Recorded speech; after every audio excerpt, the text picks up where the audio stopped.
Hello friend, welcome to the channel pharmacy dictionary. आज मैं किसी मेडिसिन के बारे में बात नहीं करने वाला हूं, बल्कि बात करने वाला हूं एक ऐसे प्रॉब्लम की जिसने कुछ समय पहले काफ़ी ज़्यादा तहलका मचा रखा था स्लम्स एरिया में। आखिर ये प्रॉब्लम क्या है, ये होता क्यों है, कैसे इससे बचा जा सकता है और क्या क्या सिम्टम ऐसे आपको नजर आएंगे जिससे आप समझ सकते हैं कि आपको ऐसी प्रॉब्लम हो रही है। तो ये प्रॉब्लम बहुत छोटी सी है, बट अगर आपने ज़रा ध्यान नहीं दिया तो ये प्रॉब्लम बड़ा दिक्कत कॉज कर सकती है। आज हम बात करने वाले हैं जॉइंडिस के बारे में। जॉइंडिस जिसे हम सरल भाषा में पीलिया कहते हैं, उसके बारे में ही हम पूरा आज डिस्कस करेंगे। तो ये सबसे पहले समझ लीजिए कि जॉइंडिस यानी कि पीलिया को पीलिया क्यों कहा जाता है। पीलिया का मतलब यहाँ पे कोई पानी पीलिया वाली बात नहीं है। पीलिया का मतलब होता है कि पीला कलर का हो जाने वाला व्यक्ति, या जो पीले कलर का अब दिखाई देने वाला लगता है। ये क्यों होता है? जैसा कि नाम इसका स्पष्ट है पीलिया, वैसा इसका जो सिम्टम है वो भी बिल्कुल क्लियर है। जब आपके शरीर के ऐसे हिस्से जिसके कलर के चेंज होने पे आपको स्किन का कलर या उस पर्टिकुलर पार्ट का कलर पीला दिखाई देने लगे, तो ऐसे सिचुएशन को हम पीला कहते हैं। मैं आपको समझाने के लिए छोटा सा एग्जांपल देना चाहूंगा कि अगर थोड़ा सा पुराने जमाने में गांव की तरफ आप मूव करो तो गांव में जो ट्यूबलाइट हुआ करते थे वो केवल सिंगल कलर के जो नॉर्मल ट्यूबलाइट हैं वैसे ही हुआ करते थे। आज के जमाने में जो आरजीबी तरह की लाइट्स होती हैं, डिफरेंट कलर की लाइट्स होती हैं, ऐसा कोई अवेलेबल नहीं था। लेकिन उस समय के लोगों का दिमाग बड़ा तेज था, तो वो क्या करते थे कि अगर आपको आपके घर में नीले कलर का, हरे कलर का, पीले कलर का, लाल कलर का या कोई से भी कलर का लाइट चाहिए रहता था, या ट्यूबलाइट को उस कलर में कन्वर्ट करना चाहते थे, तो उसके ऊपर पन्नी आती थी, बहुत पतली सी पन्नी, झिल्ली जैसा आता था, उसको वो लपेट दिया करते थे। तो भाई पन्नी का कलर है मान लो एग्जांपल के लिए लाल, पीछे से आने वाले लाइट का कलर है न्यूट्रल यानी कि जनरल जो लाइट होता है वो। तो जब वो लाइट उस पन्नी से गुजर करके बाहर आएगी आपके कमरे में तो वो लाल कलर की दिखाई देती थी। इसका मतलब तो साफ है कि जो भी ऑब्जेक्ट का कलर आप चाहते हो, उस ऑब्जेक्ट के कलर को करने के लिए उस लाइट को उस पर्टिकुलर ऑब्जेक्ट के रंग से गुजार देंगे तो आपका कलर वैसा ही बनने लगेगा। बात मैं सिंपल तरीके से अगर कहूं तो अगर आप अपने आंखों के स्क्लेरा के पार्ट को देखेंगे, या आपके नाखून के पार्ट को देखेंगे, या आपके स्किन को देखेंगे, तो इसमें आपको कुछ एक हिस्से ऐसे दिखाई देंगे जो लालिमा लिया हुआ होगा, यानी कि ब्लड की वजह से हल्का हल्का गुलाबी लाल रंग का दिखाई देगा। और अगर आंखों के बारे में बात करेंगे तो ये व्हाइट आपको दिखाई देगा। जब आपका ब्लड यहां से मूव करता है तो ब्लड का कलर होता है लाल, इसीलिए हमको आपकी स्किन थोड़ी लालिमा दिखाई देती है, आपका चेहरा थोड़ा सा लालिमा जैसे ग्लो करता हुआ दिखाई देता है, या तो ये आपके नाखून व्हाइटिश होंगे या तो ये हल्का हल्का गुलाबी जैसा होगा, और स्क्लेरा को छोड़ दें तो बाकी सब इसी रंग के दिखाई देंगे। तो अगर आपके ब्लड का कलर थोड़ा सा लालिमा से कम होता हुआ नजर आए और उस पर कोई एक पिगमेंट बिलीरुबिन जिसका नाम है वो ज़्यादा मात्रा में बढ़ते जाए, तो बिलीरुबिन का जो कलर है वो होता है येलो। और उसको हम अगर इस तरीके से समझें कि अब आपके ब्लड में थोड़ा बिलीरुबिन का लेवल ज़्यादा हो रहा है, इसलिए लाल रंग को ओवर पास कर रहा है, सप्रेस कर रहा है, ऊपर सुपर इम्पोज हो रहा है आपका येलो कलर। तो जो जो पार्ट पहले आपको हल्का हल्का रेड गुलाबी दिखाई देता था वह आपको पीला दिखाई देने लगेगा। अब चूंकि आंख का ये वाला हिस्सा व्हाइट दिखाई देता था, अब इसके पीछे भी वहां पे पहुंचेगा ब्लड, तो अब आपको येलो दिखाई देने लगेगा। अगर ये बिलीरुबिन ज्यादा मात्रा में है ब्लड में, तो आपका किडनी का जो काम है वो यही तो है कि ब्लड को फिल्टर करना, और जो चीज आपके लिए सही नहीं है उसको यूरिन बना के बॉडी से बाहर निकाल देना, जो चीज आपके बॉडी के लिए सही है इसे वापस से रीएब्जॉर्ब कर देना। तो जब आपके ब्लड में ये बिलीरुबिन का लेवल ज्यादा है तो बॉडी अपने आप को डिफेंस मैकेनिज्म में लेके आने के लिए, होम्योस्टेसिस कंडीशन को मेंटेन करने के लिए एक्सेसिव बिलीरुबिन को यूरिन के थ्रू बॉडी से बाहर निकालना चाहेगी। तो जनरली यूरिन का कोई स्पेसिफिक कलर थोड़ी होता है, तो कलरलेस होता है, पानी की तरह होता है। सुबह सुबह कंसंट्रेटेड हो जाए, पानी ज्यादा ना पिए, तब आपको हल्का सा येलोइश दिखाई देता है, बट वो अपने आप चला जाता है। लेकिन अगर आपको जॉन्डिस है तो मैक्सिमम बिलीरुबिन फिल्टर होकर के यूरिन का फॉर्मेशन करने में मदद करेंगे, और यूरिन के साथ डिसॉल्व होकर ये जो आपका बिलीरुबिन है वो बॉडी से बाहर निकलेगा। तो अब आपका जो यूरिन का कलर है वो एकदम से पीला होने लगेगा और प्रोग्रेसिवली बढ़ता जाएगा अगर आपके बिलीरुबिन का लेवल ब्लड में बढ़ता गया तो। वाइस वर्सा अगर कम होता गया मेडिसिन के ट्रीटमेंट से तो output of the yellow colour from the urine वो धीरे धीरे कम होता जाएगा। अब आपको पहले तो ये समझ में आ गया ना कि पीलिया का मतलब क्या होता है, क्योंकि कई ऐसी चीजें हैं जिसका समझना बहुत इंपॉर्टेंट है, क्योंकि कई चीजें के जो बेसिक कॉन्सेप्ट है वही प्रॉब्लम को समझाने और सॉल्व करने में मदद करती हैं। तो ये हो गया basic introduction regarding the terms पीलिया। अब हम बात करते हैं कि ये आपके शरीर के कौन से हिस्से का प्रॉब्लम है। आधे से अधिक लोगों को जो कि मेडिकल फील्ड से बिलोंग नहीं करते हैं उनको यही नहीं पता कि ये पीलिया आखिर किस समस्या का, किस ऑर्गन का समस्या है, क्या वो स्किन का है, क्या वो यूरिन का है, क्या वो आइस का है, क्या वो किसी और पार्ट का है, क्या वो डाइजेस्टिव सिस्टम का है। तो अगर आप देखें तो एक प्रकार से हम इसको कह सकते हैं कि ये आपके लीवर को ज्यादातर अफेक्ट करता है। लीवर को अफेक्ट करने का मतलब क्या है, लीवर क्या है, फिर उसके काम को समझ जाओगे तो आराम से कॉन्सेप्ट समझ में आ जाएगा। लीवर आपकी बॉडी का एक ऐसा महत्वपूर्ण हिस्सा है जो मेटाबॉलिज्म करने का काम करता है। मेटाबॉलिज्म भी बोल सकते हैं और इसको बायो ट्रांसफॉर्मेशन भी बोल सकते हैं। ट्रांसफॉर्मेशन यानी कि एक फॉर्म का दूसरे फॉर्म में कन्वर्ट करना, और बायो मतलब बायोलॉजिकल ऑर्गेनिज्म के अंदर, लिविंग ऑर्गेनिज्म के अंदर, ये उसका बहुत ही महत्वपूर्ण काम होता है। ये कई सारे महत्वपूर्ण काम करता है। जो टॉक्सिक सब्सटेंस है उसको रिमूव करने का काम करता है। वैसे ही ये जो लीवर है वो आपके ब्लड के आरबीसी को, देखो ब्लड हम जनरली बोलते हैं तो ब्लड का मतलब केवल आरबीसी नहीं होता। ब्लड में एक कई चीजें को स्पेसिफिक तरीके से स्पेसिफिक अनुपात में समराइज किया गया है, उसे हम जनरली कॉमन टर्म में हम ब्लड बोल देते हैं। क्योंकि अगर आप देखो तो ब्लड में मेजर कॉन्स्टिट्यूएंट क्या है, आरबीसी है, डब्ल्यूबीसी है, प्लेटलेट है, बाकी सब कॉन्स्टिट्यूएंट कहीं ना कहीं किसी न किसी हिस्से में लगे हुए हैं। तो आरबीसी यानी कि स्पेसिफाइड अगर कर दूं तो लाल रक्त कणिकाएं, एरिथ्रोसाइट्स जिसे हम कहते हैं, इनकी अपनी एक लाइफ स्पैन होती है, उनकी कुछ एक जीवन चक्र होता है। जैसे ही अपने जीवन चक्र को खत्म करते हैं ये डेड होने लगते हैं। अब इनको पूरा वापस से रिसाइकल करने के लिए ये जाता है आपके लीवर में। लीवर इनको कन्वर्ट करता है बाइल में, और ये बाइल आपके जो इंटेस्टाइनल पार्ट है वहां से मूव करता है बाइल डक्ट के थ्रू होता हुआ, और ये कुछ हद तक डाइजेशन करने के लिए मदद करता है। और दूसरा आपके फीकल मटेरियल से, स्टूल से इसे बॉडी से बाहर निकाल दिया जाता है। तो स्टूल में भी जनरल दिन में ना पीलिया ना हो तब के केस में अगर आप देखोगे तो आपके स्टूल का कलर पीला दिखाई देता है। तो ये पूरी तरह से निकालता रहता है। ये तो तब होगा जब ऑप्टिमम मात्रा में ये आरबीसी की डेथ हो रही होगी तो, या फिर आपका लीवर प्रॉपर काम कर रहा होगा तो। अब दो ऐसे केस की एग्जांपल ले लेते हैं, दोनों में से कोई भी हो सकता है। या तो आरबीसी का डिस्ट्रक्शन बहुत अधिक मात्रा में हो रहा होगा तो लीवर अपना नॉर्मल होते हुए भी उसको साफ सफाई नहीं कर पा रहा, इसलिए मैक्सिमम आपका आउटपुट जा रहा है। या तो अगर आरबीसी का डिस्ट्रक्शन कॉमनली तरीके से हो रहा है, नॉर्मल तरीके से हो रहा है, बट आपके लीवर में कोई प्रॉब्लम है, लाइक हेपेटाइटिस है, लीवर में कोई और अदर प्रॉब्लम है, फैटी लीवर की प्रॉब्लम हो या कोई और एसोसिएटेड प्रॉब्लम हो विद लीवर, तो लीवर अपना काम सही से नहीं कर पा रहा होगा और इसकी वजह से वो क्लियर आउट भी नहीं कर पा रहा है। इसके कारण से बिलीरुबिन का लेवल बहुत अधिक मात्रा में बनने लगता है और ब्लड में जाने लगता है, और इसी कारण से हमको पूरी बॉडी का जो अपीयरेंस है वो पीला पीला दिखाई देने लगता है, जिसे आप आसानी से देख करके पहचान सकते हैं कि आपको ये प्रॉब्लम है। अब आपको पूरा फिजियोलॉजी भी समझ में आ गया, पीलिया का टर्म्स भी समझ में आ गया। अब हम बात करते हैं कॉज क्या होता है, इसे कौन से चीजें कॉज करती हैं, ऐसा क्यों होता है। तो एक रफ के आइडिया के हिसाब से बताऊं तो पीछे आप इंफॉर्मेशन देख भी रहे होंगे ऑफिशियल गवर्नमेंट के साइट से, राजस्थान गवर्नमेंट की साइट है, हालांकि मैं छत्तीसगढ़ से बिलोंग करता हूं, बट जो इन्फॉर्मेशन मुझे अच्छी लगी मैंने आपके साथ वो शेयर करना चाहा। तो अगर आप देखोगे कॉज क्या है तो मेनली खाना पीना इसका मेन कॉज है। अच्छा खाना अच्छा पीना कभी भी किसी प्रॉब्लम का कारण होता नहीं है, तो समझ में तो आ ही गया होगा। गंदा खाना खाना, गंदा या दूषित पानी पीना, यह आपके कई बीमारियों का कारण हो सकता है। उनमें से पीलिया भी, जॉइंटिस भी एक काम करने का काम करता है। अब देखो कैसा होता है, मैं अगर आपको पर्सनल एक्सपीरियंस बताऊं तो I have been suffered from jaundice. मैंने अपने बी फॉर्म के लाइफ में लगभग 15 साल पहले जॉन्डिस को फेस किया हुआ था, तो मुझे उसके सिम्टम भी पता है, उसके जो फिनोमिना है वो भी पता है। तो वही एक्सपीरियंस आपके साथ शेयर करता हूं। जब आप किसी ऐसे जगह पे जाते हैं जहां का पानी आपके नाली के पानी के साथ डायरेक्ट या इनडायरेक्ट कांटेक्ट में आता है, ये एक कारण है, यही इकलौता कारण नहीं है, तो फिर वहां से कंटामिनेशन वायरस आने के चांसेस होते हैं। फॉर एग्जाम्पल, अगर आप नगर निगम का पानी बिना किसी फिल्टर के यूज कर रहे हैं और कभी किसी दुर्घटना की वजह से अनइंटेंशनली वो नगर निगम का पाइप जो है कहीं पे थोड़ा सा दरार हो गया, फट गया, अब वो पानी अंदर से बाहर तो आता ही है, और बाहर जब पानी गंदा हो जाएगा तो मड मिट्टी को लेकर के बाहर से अंदर भी जा सकता है। जब पानी का फ्लो बंद हो जाए, कम हो जाए, तो वो पानी फिर अगली बार जब पानी चालू होगा तो उस पानी के साथ मिक्स होकर के आपके नल तक पहुंचता है। क्योंकि उसकी क्वांटिटी बहुत कम होगी, क्योंकि बहुत पानी में मिल जाएगा, इसलिए आपको पानी गंदा दिखाई नहीं देगा, लेकिन उसके माइक्रो ऑर्गेनिज्म वो तो आपको ऐसे भी दिखाई नहीं देते, तो उनके थ्रू आपके घर तक पहुंच जाता है और आप पानी को पी करके बीमार हो जाते हो।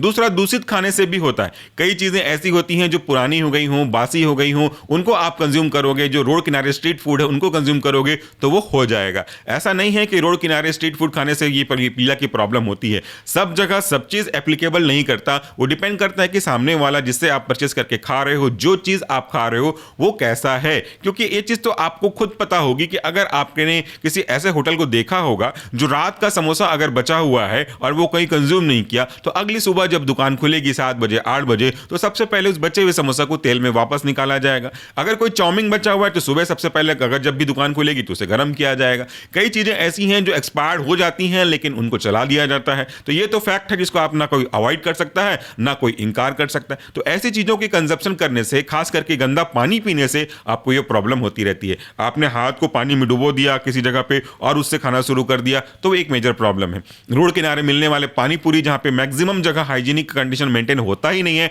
वो इसका कारण है। ये कुछ ही कारण है, सभी कारण यही नहीं है। तो इस कारण से आपको प्रॉब्लम होती है। लीवर में कोई स्पेसिफिक कैंसर हो गया हो, गॉल ब्लैडर ओवर एक्टिव हो रहा हो या कुछ और एसोसिएटेड प्रॉब्लम हो रही हो तो भी ये प्रॉब्लम आपको देखने को मिलता है। तो अब हमने क्या क्या देखा, अब हमने पीलिया के टर्म्स को समझा, अब हमने उसकी पैथोफिजियोलॉजी को समझा, अब हमने उसके कॉजेस को समझा। अब हम बात करते हैं सिम्टम्स की। अब आपको कैसे पता चलेगा कि आपको जॉन्डिस हो रहा है, हो चुका है या उसका प्रोग्रेशन हो रहा है। कुछ कॉमन सिम्टम की अगर हम बात करें जो कि आप अपने डिस्प्ले पे भी देख सकते हो, तो कॉमन सिम्टम में सबसे पहला सिम्टम आपको तो लगेगा भूख बिल्कुल भी नहीं। देखिए, मैं अपना सिम्टम भी इसमें इंक्लूड कर रहा हूं। सबसे पहले आपको आपकी भूख खत्म होती हुई नजर आएगी, आपको खाने पीने का मन नहीं करेगा, तो ये पहला सिम्टम है। अगर आपको अचानक से भूख लगना कम हो जाए तो ये एक सिम्टम हो सकता है। सिम्टम स्पेसिफाइड नहीं है तो ये कई और कारणों का भी सिम्टम हो सकता है जिसको फाइनली आप आखिरी सिम्टम से पहचान पाओगे। तो कॉमन सिम्टम में पहला बेसिक प्रीलिमिनरी सिम्टम ये है कि आपको भूख नहीं लगेगी या कम लगने लगेगी या तो खाने का मन नहीं करेगा। खास करके ऐसी चीजों को जो तेल से तली गई चीजें हो उनको खाने का मन नहीं करेगा और ना ही आपको वो खाना है। दूसरा सिम्टम, जैसे अगर आप कभी ऐसी जगह पे बैठे हो जहां पे चींटियां हैं और चींटियां आपके बॉडी में चलने लगी हो रियल में, तो जैसा फील हुआ है अब वो आभासी तरीके से आपको फील होगा। मतलब क्या है आभासी तरीके से, अब चींटियां तो है ही नहीं कहीं, फिर भी आपको शरीर में लगेगा कि कहीं कोई चींटी मूव कर रही है, ये ऐसा एहसास होगा। और आपको खुजली भी हो सकती है, आपको बार बार खुजली का एहसास होगा, तो ये तीसरा सिम्टम हो सकता है। चौथे सिम्टम में अगर आप बात करो तो आपको वोमिटिंग का भी एहसास होगा। आपको लगेगा वो नोजिया भी हो सकती है और वो वोमिटिंग भी हो सकता है। नोजिया मतलब होता है feeling of vomiting, but not actual में वोमिटिंग आपकी होगी नहीं। तो अगर आपको लग रहा है कि मेरे को उल्टी जैसा लग रहा है और उल्टी हो नहीं रहा है तो वो नोजिया है। और अगर उल्टी हो गया तो डेफिनेटली वो तो उल्टी ही है, यानी कि वोमिटिंग ही है, एमएसएस ही है। तो ये आपके कुछ और सिम्टम हो गए। अगले सिम्टम के बारे में अगर हम बात करें तो आपको बुखार आएगा। ये एक वार्निंग सिग्नल है कि अब थोड़ा देर हो सकता है। बुखार आने लगेगा आपको और बुखार के आने के बाद आपको कपकपी भी लगने लगेगी, चिलिंग फील होगा, शिवरिंग फील होगा, फिर बुखार ठीक हो जाएगा। थोड़ी देर बाद फिर से बुखार आ जाएगा और फिर चला जाएगा। तो कम एंड गो का प्रिंसिपल ये फॉलो करता रहेगा। इसके बाद जो अगला सिम्टम है वो क्या है कि आपकी आंखों का कलर थोड़ा सा पीला दिखाई देगा, अभी बहुत ज्यादा दिखाई नहीं देगा।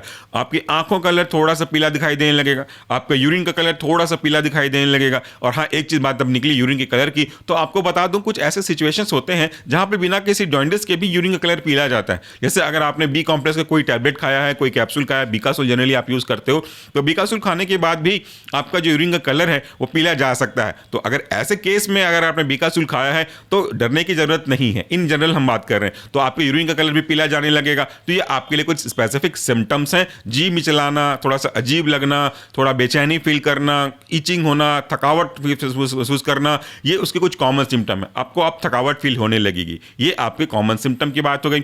अब अगले पॉइंट पे बात करते हैं कि क्या नहीं करना चाहिए आपको।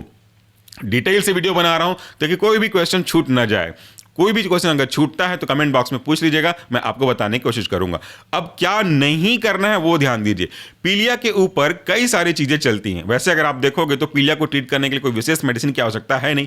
आयुर्वेदिक में बहुत सारी ट्रीटमेंट इसके मेथडली अवेलेबल हैं। एलोपैथिक में इसका कोई डायरेक्ट ट्रीटमेंट अवेलेबल नहीं है। डायरेक्ट मतलब it is applicable for jaundice नहीं, वो उसके सिम्टम को, उसके बेसिक कॉज को अफेक्ट करने के लिए हैं। तो उनके बारे में भी बात करूंगा। क्या नहीं करेंगे उसके बारे में बात कर रहे थे।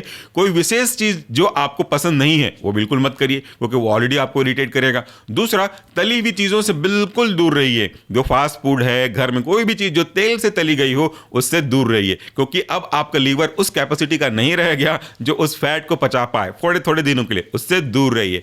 जितना ज्यादा हो सके आप कार्बोहाइड्रेट या ग्लूकोज कंटेनिंग सब्सटेंस का यूज करिए। चावल, रोटी जो आप खा सकते हो, जितना खा सकते हो उनको यूज करिए।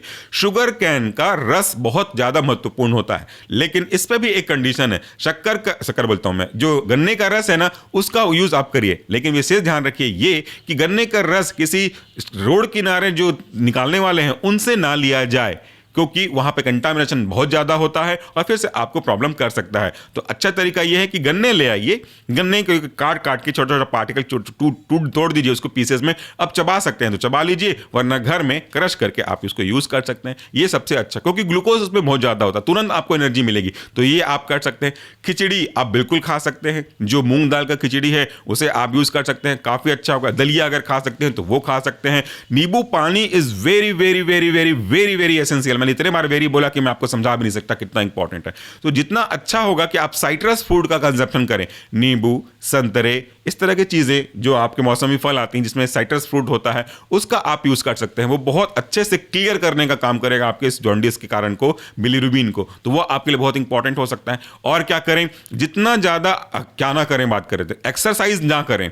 इस केस में अगर आप जिम जाते हैं या आप यूज जाने के आदी थे तो फिलहाल कुछ दिनों के लिए इसे टाल दिया करें, क्योंकि आपकी बॉडी बहुत वीक हो रही है और एक्स्ट्रा एफर्ट आप लगाएंगे तो एक्सर्शन का फेस करना पड़ेगा। आगे क्या ना करें, अगर आप स्मोकिंग ड्रिंकिंग करते हैं तो इस केस में तो आपको बिल्कुल भी छोड़ देना चाहिए। अब क्या ना करें, कोई भी ऐसा वर्क जिससे आपको एक्सर्शन फील होता है वो ना करें। नेक्स्ट क्या ना करें, जगने का काम ना करें। रात को ज़्यादा देर जगें मत, कोई मूवीज़ वगैरह मत देखें। मूवीज़ का कोई संबंध नहीं है इससे, लेकिन लंबे समय तक जगने के लिए कारण होता है कि मूवीज़ या मोबाइल, वो आप मत करें। कोई भी ऐसी काम ना करें जिससे आपको थकावट होती होगी। और भी बहुत चीज़ें हैं, बट कॉमन मैं बात कर रहा हूँ। अब क्या करें तो मैंने आपको बताया, हेल्दी फूड कंजप्शन करें, फ्रूट्स पे कंजप्शन करें, तली हुई चीज़ों को बिल्कुल भी ना खाएं। तो आप क्या करें, उबली हुई चीज़ें खा लिया करें। जितना ज़्यादा उबला हुआ खाएंगे उतना आपके लिए अच्छा है। कार्बोहाइड्रेट, ग्लूकोज कंटेनिंग फूड का कंजप्शन किया करें।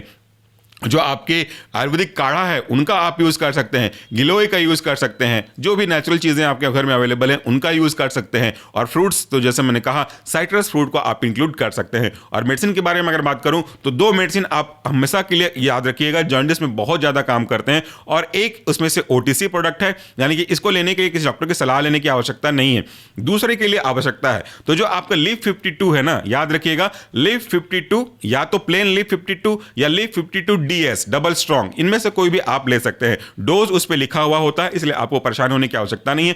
लीव 52 रामबाण साबित हो सकता है आपके लीवर से संबंधित प्रॉब्लम यानी कि इस जॉन्डिस के लिए। मुझे रिकवर करने में जिसने मदद किया वो लीव 52 ही है। अब लीव 52 का सिरप भी आता है और आपका टैबलेट भी आता है, तो जो आपको कन्वीनियंट लगे आप वो यूज कर सकते हैं। सिरप में जनरली मीजरिंग का एक इशू आता है, तो आप टैबलेट उसका ले सकते हो। हिमालय की बनाई हुई कंपनी है जो ऑलरेडी वेल नोन है। तो अगर आप लीव 52 नॉर्मल ले रहे हो तो दिन में 2 बार 2 गोली ले सकते हो। और दिन में अगर आप इसको कंटिन्यू करना चाहते हो आगे जॉन्डिस ठीक होने के बाद भी, तो एक गोली भी ले सकते हो, या आपके डिब्बे में लिखा है वैसा आप कर सकते हो। DS का मतलब होता है डबल स्ट्रॉन्ग, तो उसका डोज भी उस पर लिखा हुआ, वो आप देख सकते हो। दूसरी जो दवाई है वो सिरप के फॉर्म है, वो कई अलग अलग नाम से आते हैं। सॉर्बिलिन आती है, सॉर्बोलिन आती है, ट्राइसोलिन आती है, तो अलग अलग नाम से आते हैं, जो कि आप अपने डिस्प्ले पे देख भी सकते हो। और वीडियो के डिस्क्रिप्शन में उन दोनों का डिटेल में डाल दूंगा, ताकि आप दोनों की डिटेल रिव्यू वीडियो भी देख सकते हो।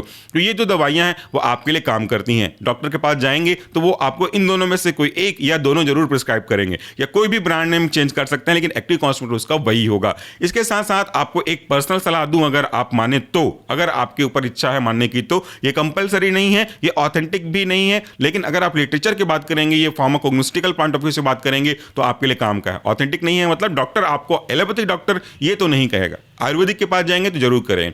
आपने एक नाम सुना है भुइलीम का, जिसको हम कालमेघ बोलते हैं, वो अगर आप सर्च करेंगे तो वो भी आपको समझ में आ जाएगा। तो भुइलीम के पत्ते को, कालमेघ के पत्ते को, अगर हरा पत्ता अवेलेबल है तो वेरी गुड, नहीं तो सूखा पत्ता भी हम रखते हैं घर में बचा करके, वो आपको किसी भी आयुर्वेदिक दुकान में मिल जाएगी। उसके पत्ते को थोड़ा सा पानी में उबालिए। अगर आप 1 गिलास पानी ले रहे हैं तो थोड़ा सा, मतलब 1 आध 2 चिमटी पाउडर के फॉर्म में बात करें, अगर पत्ता है तो 4-5 पत्ते को लेकर के उबाल दीजिए। और पानी थोड़ा सा अगर कम हो, बहुत ज़्यादा काढ़ा नहीं बनाना है, थोड़ा सा अगर कम हो जाए, मतलब अगर आप 1000 ml का पानी ले रहे हो 1 लीटर, वैसे इतना ज़्यादा जरूरत नहीं, 500 ले लेते हैं, 500 ml अगर पानी ले रहे हो तो अप्रॉक्सीमेटली वो 300-350 ml बच जाए, अगर अंदाज से, कोई नापने की जरूरत नहीं है। उसके बाद आप उसको छान लीजिए। छानने के बाद उस पानी को ठंडा होने दीजिए। ठंडा होने के बाद आप पी लीजिए। और ऐसा अगर कुछ दिन तक करेंगे तो आपकी प्रॉब्लम बहुत जल्दी रिकवर होगी। बहुत कड़वा होता है, इसका ध्यान रखिएगा। अब सुबह अगर आप ये करते हो तो या अगर शाम को करते हो, कोई भी एक टाइम अगर आप ये करते हो, तो दूसरे खाली टाइम पे नींबू का पानी जरूर पिया करिए, कंसंट्रेटेड नींबू का पानी। अगर एक नींबू पूरा साबुत ले रहे हो तो आधे से थोड़ा सा ऊपर ग्लास पानी में उसको अच्छे से निचोड़ दीजिए और उसका आप कंजप्शन करना स्टार्ट कर सकते हैं। और आपको फिर भी वीकनेस लगे तो इलेक्ट्रोलाइट तो है ही है, उसका आप यूज कर सकते हैं। याद रखिएगा, ये एक ऐसी प्रॉब्लम है जो आपके लीवर को डैमेज कर सकती है, इसलिए जल्दी से जल्दी जैसे ही सिम्टम नजर आने लगे आप ब्लड टेस्ट करवा सकते हो, डॉक्टर से कंसल्ट कर सकते हो और इमीडिएटली इसका ट्रीटमेंट स्टार्ट कर सकते हैं। बहुत सारी चीजें जानने को बची हुई हैं, सबको यहां पे समराइज करना टेक्निकली पॉसिबल नहीं है। कोशिश करूंगा कि आपका कोई कमेंट हो, कोई नॉलेज हो जिससे आप चाहते हैं पूछना, अगर मुझसे वो पॉसिबल है तो आपको बता दूंगा। पीछे जो आपने इंफॉर्मेशन देखा उसका भी लिंक मैं डाल दूंगा, ताकि आप गवर्नमेंट के ऑफिशियल साइट से और अधिक जानकारी लेना चाहो तो वो भी देख सकते हैं। तो आज की वीडियो के लिए इतना ही। Thank you so much for watching this video. नमस्कार, टेक केयर।